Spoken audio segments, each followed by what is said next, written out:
Hello, welcome to pilot episode number 2 of Any Given Yesterday. After the first pilot, I knew I needed a bit more of a solid format, and hopefully we're getting closer.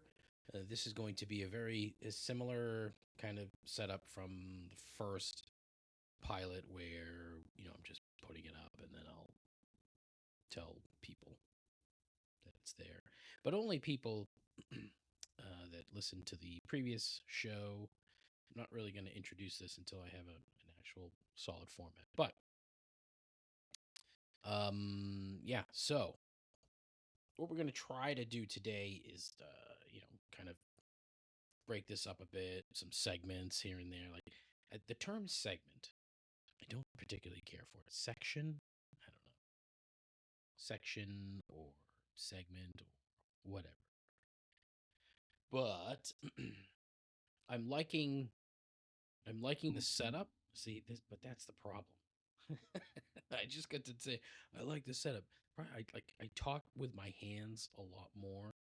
It seems that as I age, I'm talking with my hands a lot more. And I noticed it on a work call yesterday where I'm, you know, in full on cell mode and my hands were moving a mile a minute. Like, oh God, frustrating. But now I can't really do that here because I will hit the mic stand, or I'll hit the desk, or I'll hit like the headphone cord. And this goddamn thing picks up fucking everything. And that's, see, I don't want to curse. Easier said than done, right? Anyways, so here's another issue I'm having is trying to figure out how to intro the show, right? Do I just launch right into it like, oh, here's the date, yeah, let's go, and then music starts or whatever garbage I downloaded? Yeah, boy, royalty free music. Oof. Um, if you or someone you know creates music of any kind, I know I was blessed on the last show by the Quiet Violent. I'm not sure if they're still around. But if they are, man, shout out, fellas. The Washburn Boys, I could really use some new intro music. Anyway, so um, that's kind of what I'm thinking. It's just kind of, I want to do like a very similar intro to the last show where it's just me talking for a bit and then break into the music and then get right into it. So off we go. Let's go!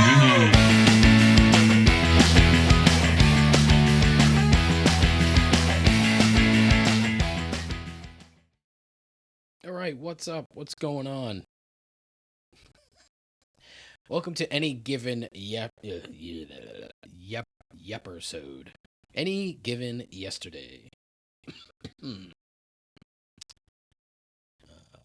Yeah. So today we'll be talking about June 4th, 2004, which ended up being a rather eventful day, if I'm being honest.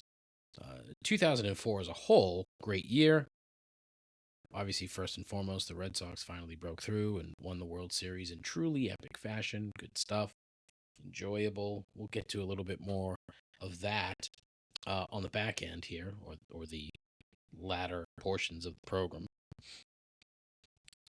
What was I doing? And I think that's one of the things I'm going to do in the show is just going to be like, okay, if these dates fall in time when I was alive, what was I doing?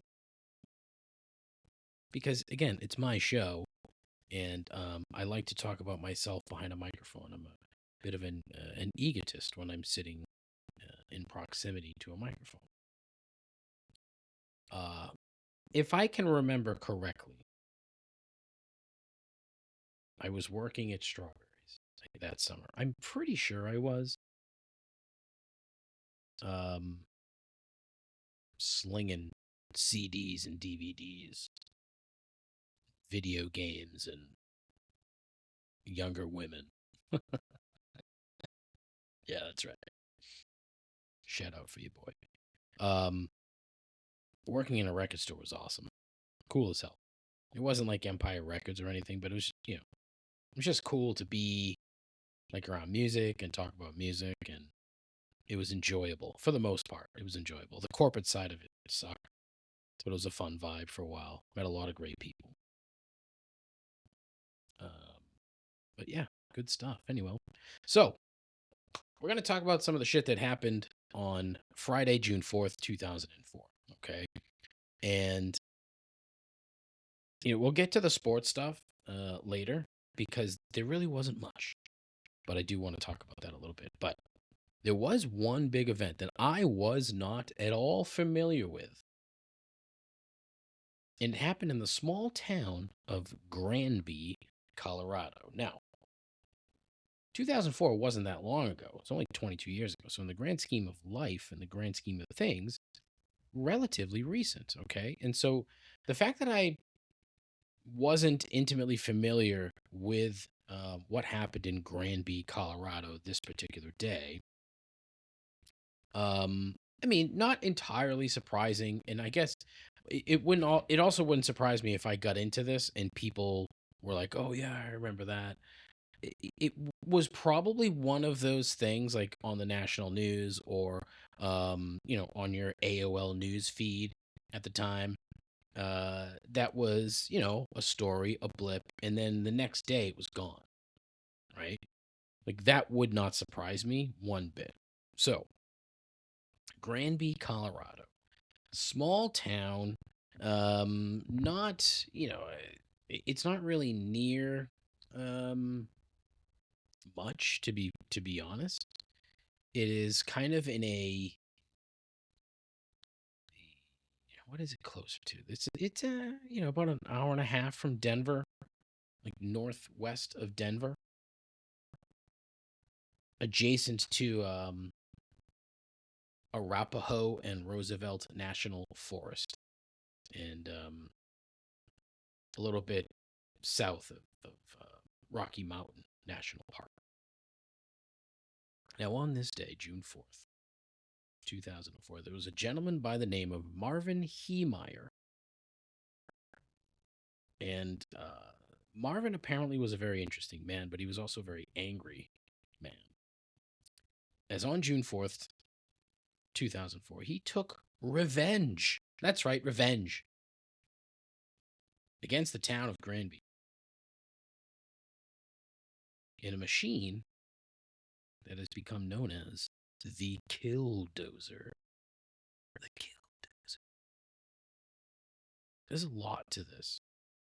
And I fell down quite an extensive rabbit hole here with old Marv.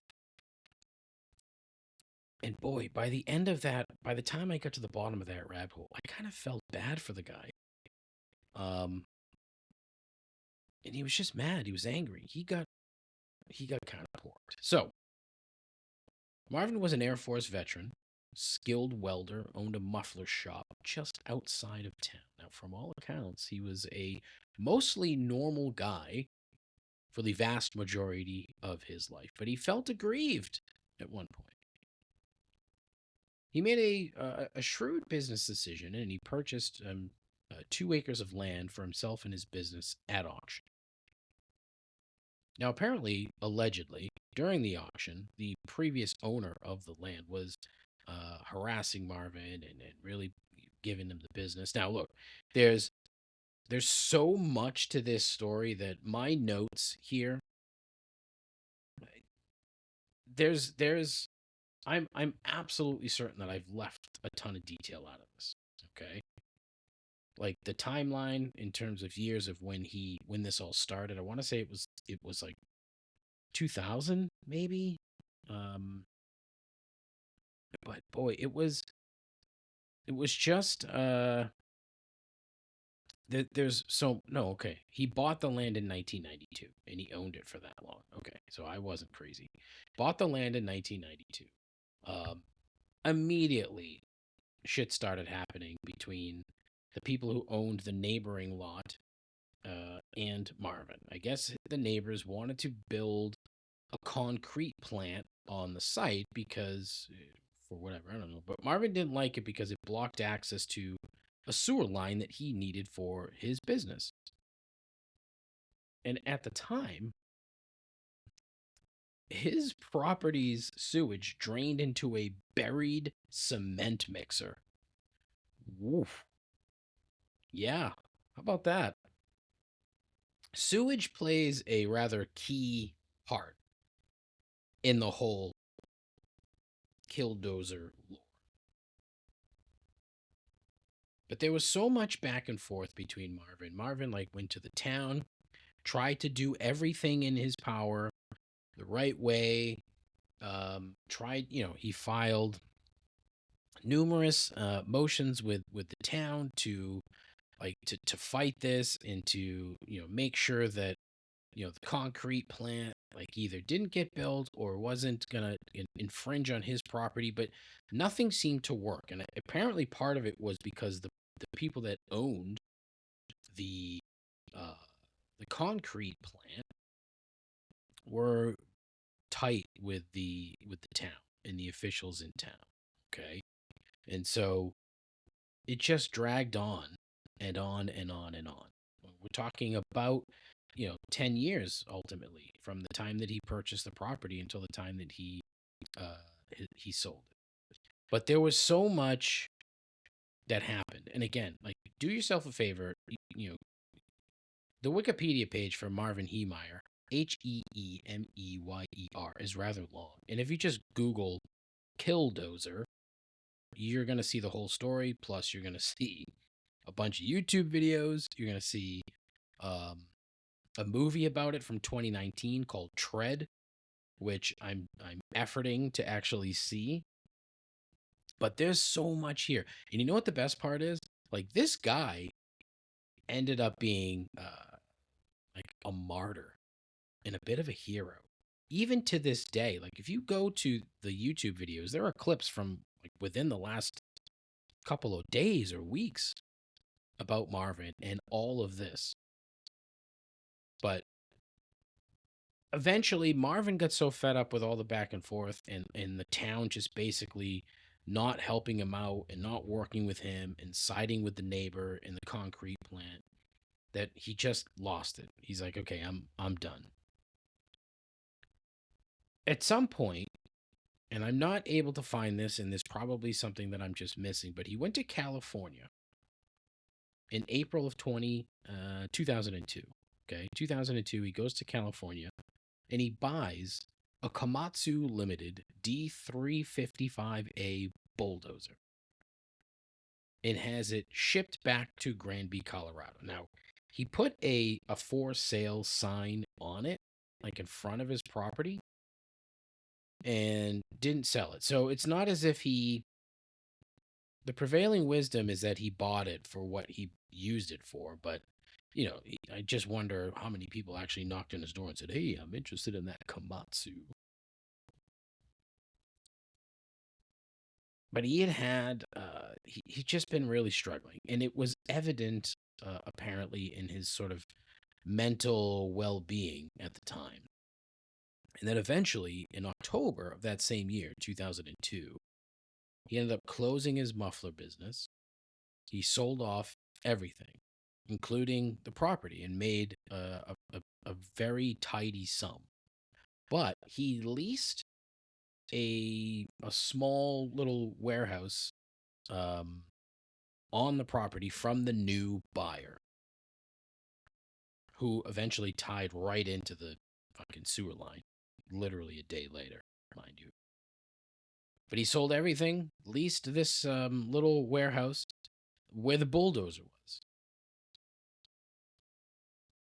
and apparently lived in the barn or the warehouse or the shed or whatever the fuck you want to call it over the next 18 months. Because what he ended up doing is he worked to outfit that Komatsu into something that would just cause chaos throughout the town. Reinforced steel and concrete encased the Komatsu. An interior cooling system, numerous cameras, gun turrets, and eventually filled it with enough food and water to last about a week inside. And the day finally came, Friday, June 4th, 2004. He literally got inside. He had to use a crane to like lift him into the hatch, basically. Gets into the Komatsu, seals himself in it. Being a skilled welder, this was not an issue. He sealed himself into the Komatsu and then went plowing through the walls. He drove it through the walls of that little warehouse that he was renting and proceeded to run roughshod through the streets of Granby, Colorado. First, now see, I wonder if the microphone picked that up. First, through the walls of that building, and then he headed right to the concrete plant, which he absolutely leveled. Then he drove to town hall, which he leveled. The town newspaper office, which he leveled. The home of the former mayor, which he leveled. A bank, a hardware store, and the police department, all three of which he leveled. Now, mind you, no deaths. He wasn't going after people. He was just looking to cause chaos and damage. And that's exactly what he did. So 2 hours this went on, over 2 hours. Police came out and, these dummies are shooting at this thing. Reinforced steel and concrete encased Komatsu Limited D355A, the Killdozer, which is a bad name because he didn't kill anybody. In fact, it almost seems as if he didn't do anything to anybody. Like there was no, like he smashed through a bunch of buildings, smashed through a bunch of cars. And, he's taking revenge on what happened to him over an extended period of time by driving a 49-ton vehicle through the streets. He went to a different hardware store in town, rammed through the front, and then eventually, the floor of this hardware store wasn't able to support the weight of the bulldozer, and he basically went through the floor and into the basement. And now it was stuck. So he's stuck. He can't get out. And eventually, Marvin turned a handgun on himself and took his life. And it took police hours to get through the hatch to recover his body. It is an absolutely batshit crazy story that I did not do justice to at all. And in the end, it seemed as if Marvin turned out to be equally batshit crazy after trying to fight against his neighbors in the town for so long. He just kind of reached his breaking point. He made numerous recordings over the 18 months he was building the Killdozer. Talked all about, his grievances and talked about, different people in town. And then by the end, he'd mentioned he was doing the work of God, that's where he lost me. So, you had me up until the work of God. And you killed yourself too, so there's that.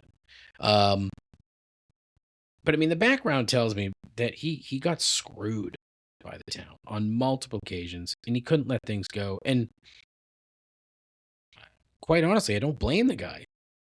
From everything that I've read, he did everything in his power to do things the right way, legally, and he just kept getting shut out at every turn.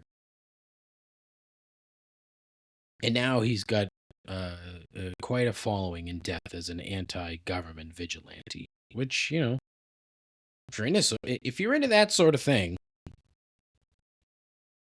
Marvin Heemeyer is not the worst vigilante to be, fond of. But there's a couple of videos on YouTube that I watch was one from an account called Starry, Stary, and it seemed a bit one-sided, and it also seemed a little bit AI-ish, but aside from a handful of interviews and things like that. But I mean, uh, the documentary that I mentioned is called Tread, Tread, Tread. Apparently, you can stream it on Roku, on Pluto TV, and you can buy it for $3. Prime Video. Yeah. So check it out. I think I'm gonna try to watch that tonight. We'll see what happens. But yeah, just a crazy ass story. The Killdozer. And once you see like the picture of this, and just imagine being in Granby this day and you just kind of chilling, mind your own business, maybe drinking a coffee or just kind of hanging out on your porch that faces downtown. Next thing you know, you see this gigantic bulldozer coming down the street, just leveling buildings. I mean, to a point, right? Mission accomplished for Marvin, where he caused mass chaos for a short period of time, did a ton of damage. It ended up being, at the time, about $7 million worth of damage. But I mean, these buildings, when you see, again, when you see the footage, like the three little pigs put up some of these buildings. But I think he accomplished kind of what he wanted to accomplish, and that was to just make the officials of Granby, Colorado, kind of think twice. I mean, look, and they probably didn't, because if they were corrupt assholes, it's not really going to change much. Can't really do anything. But he tried, and I think he went about it in a strange manner. But in the end, didn't hurt anyone. Like I think there were some injuries, but nothing. It's from people probably running after a 49-ton bulldozer. Like, yeah, if you try to grab it or something, you're gonna get hurt. Stupid. Nobody died. The only person that died was Marvin. That was it. But look into it. Do a little bit more research here, and I think that's going to be part of what the show is going to end up being. Right? If I don't have someone to kind of talk through it, and I'm just talking into the microphone, it's going to be on you as the listener to now do a little bit more research on June 5th, 2004. How about that, huh? What a transition.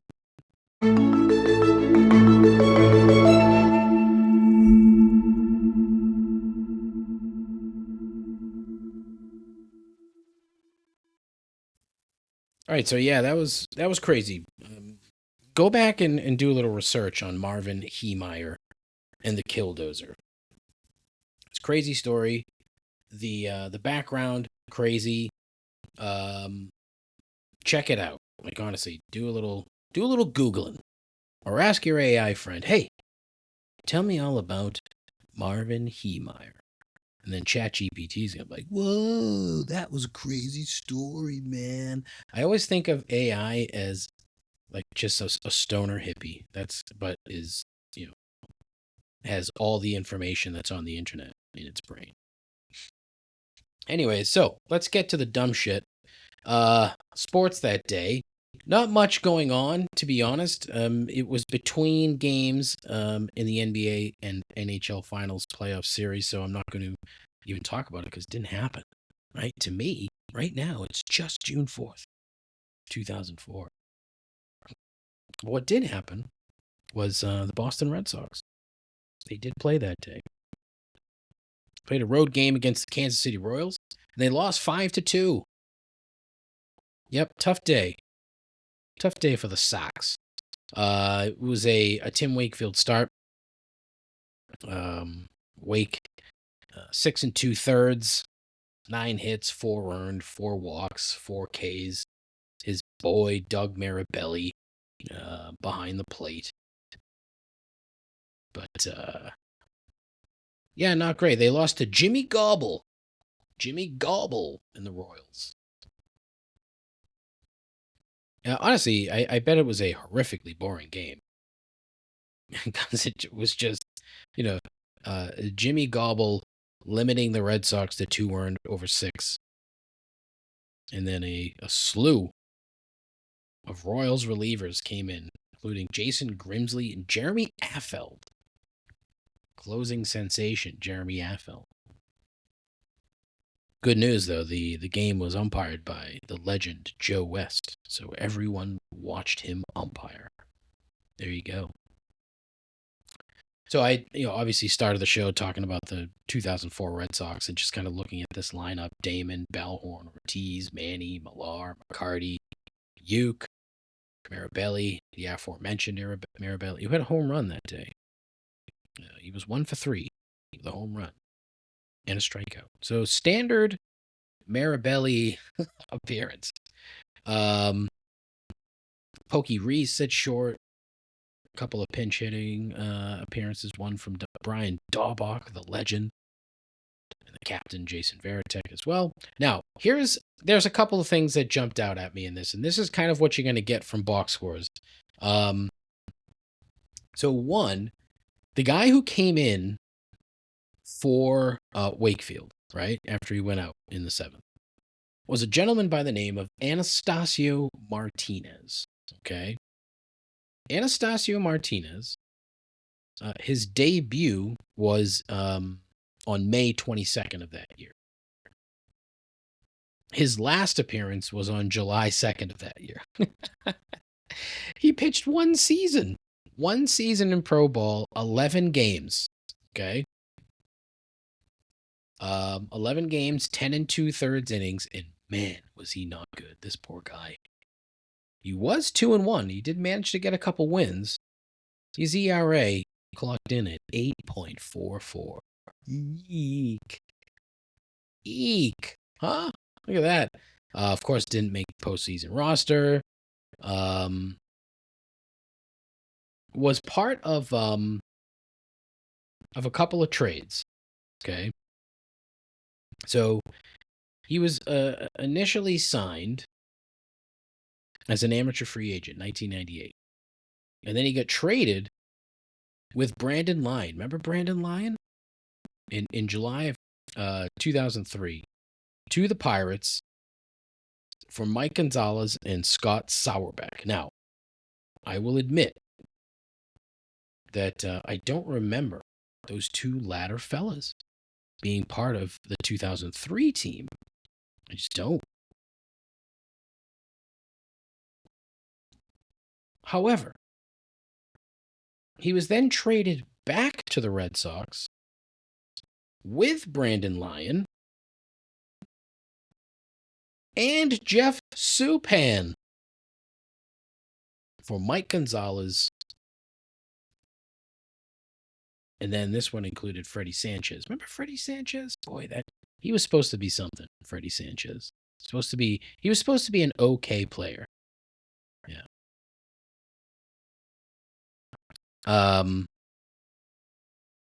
But and again, this is the downside to this stupid concept that I'm trying, is that looking at this particular, these transactions 8 days apart, featuring 3 players, moving around. So like, you had guys that were on the Red Sox one day, then the Pirates, and then the next week they're back to the Red Sox. Like, what in the world happened? What happened? And now it makes me wonder, has that happened before? Like, I know there's been like one-on-one trades that have kind of happened down the road, but 8 days apart. I don't know. There's so much more to that. And I'm just like, just as an example, okay? Mike Gonzalez, who was part of the first deal, he never pitched for the Red Sox. He did not pitch for the Red Sox. So, not entirely certain what happened. Ended up being a bit of a journeyman. Not terrible. Played a lot of bad teams, though. Yeah. Poor guy. Scott Sauerbeck, he sucked. Now I remember Scott Sauerbeck. He was not good. What do you do? 26 games? What the hell, dude? The pitching was so bad. 26 games, 16 and 2/3 innings. And then his ERA with the Red Sox was 6.48. Ouch, babe. Not good. Also, shout out baseballreference.com for their commercials. Car Shield has bought into them, and because there's a ton of Car Shield commercials. It's bad. Anyway, Scott Sauerbeck passed away. Passed away last February. Yeah, rest in peace, Scott. You had a really bad season in 03 with the Sox. So there you go. Anyways, Anastasio Martinez. You feel like doing a deep dive on your own? Have at it. This is the kind of like if I had any pull in like with this show, it'd be like, yeah, Anastasio Martinez, good talk about him. Like, joining us now on the program, Anastasio Martinez. See, that would be funny. And I would laugh, but I really don't think anyone else would. Yeah, I don't. But yeah, so back to that date. Also having a pinch hitting appearance, right? Was Pokey Reese. No, I'm sorry. He was the starting shortstop that day. 0 for 2. Couple of ground outs for Pokey. And obviously he had the put out. He's the one that fielded the ground ball in St. Louis to get the third out in Game 4 when Doug Minkiewicz put the ball in his pocket because he's a douche. But how about this, right? Pokey Reese never played in the majors after that World Series. Yeah, never played. He couldn't stay healthy.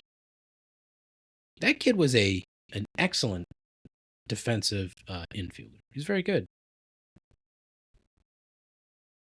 in the field. Like, he couldn't really hit, but whatever. That's not the point.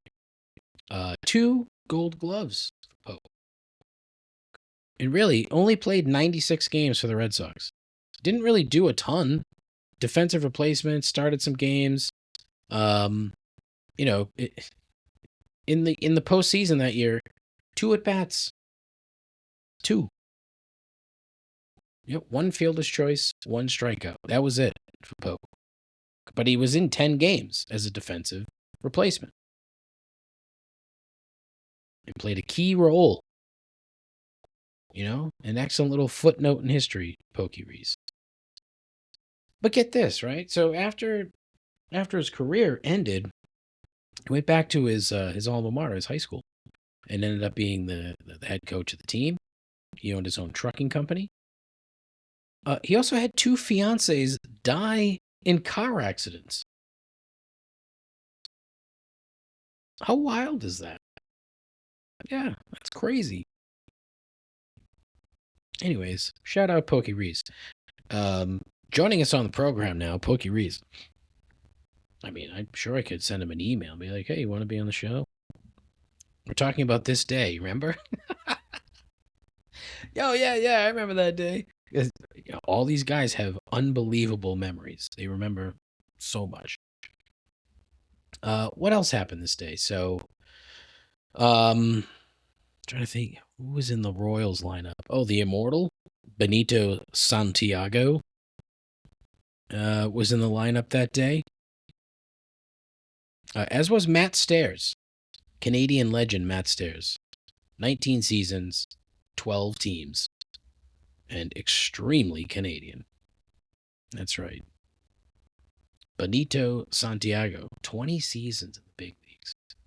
I'd say Benito is in the hall of could have been better. Yeah.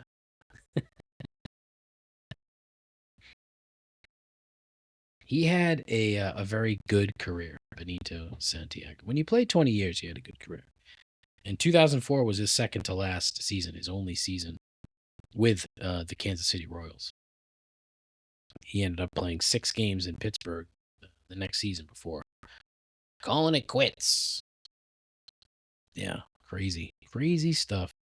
The guy was a 5-time All-Star, multi-time Silver Slugger, 2-time Gold Glove winner, and somehow in 2002, at the age of 37, made it back to the All-Star game after a 10-year absence and finished in the top 20 in MVP voting.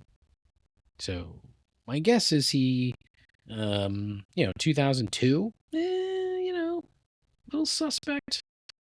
He's probably getting a needle in the ass every now and again. But yeah, there you go. So that was sports on the day. Now,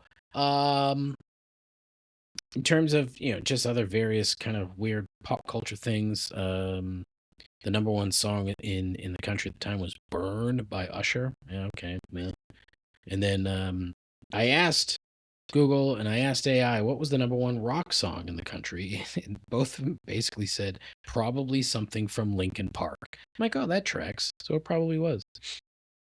The number one movie, opened on this day was Harry Potter and the Prisoner of Azkaban. Third biggest opening weekend of all time as people flocked to the theater. Remember that? Remember when you used to flock to the theater? Man, good times. This is still the only Potter movie that I've seen from beginning to end, and I've seen it dozens of times. So thank you, Transworld Entertainment. Thank you, Strawberries. It's the only reason for that. I had to play movies in the store, and there was 2 on constant rotation. One was this Harry Potter, and then the other one was Napoleon Dynamite. I have seen Napoleon Dynamite, I would say at least 100 times, and that's not an exaggeration. And you know what? It's still funny. So if you don't like it, pound sand. All right, so look, that's going to be the end of this particular pilot episode. I hope this one went a little bit better than the first one. I do think it did, but I'm still, again, trying to figure out the right format, trying to figure out the right pacing here. I'm going to try to do one more pilot, and then get them all up so that they can be sampled by, I don't know, 1, 2 people. Who knows? Just need people to listen to them. Let me know how it sounds. Let me know what it looks like. Blah, blah, blah. Get a little feedback and then kind of go from there. That's the goal. So if you're listening to this, give me some feedback. Send me a message. Send me a text. Like, do whatever you want to call the if you still have the the old voicemail line. I still have it. Don't ask me what it is because I can't remember what the hell it is. But feel free. Let me know. Oh yeah, 617-804-1557. 617-804-1557. So yeah, we'll do that. Anyways, yeah. So give me your feedback. Let me know what you think. Yeah. And next time we'll talk more nostalgia, talk more history, talk more stuff that happened back in the day when being alive wasn't so mostly miserable. So ta-ta.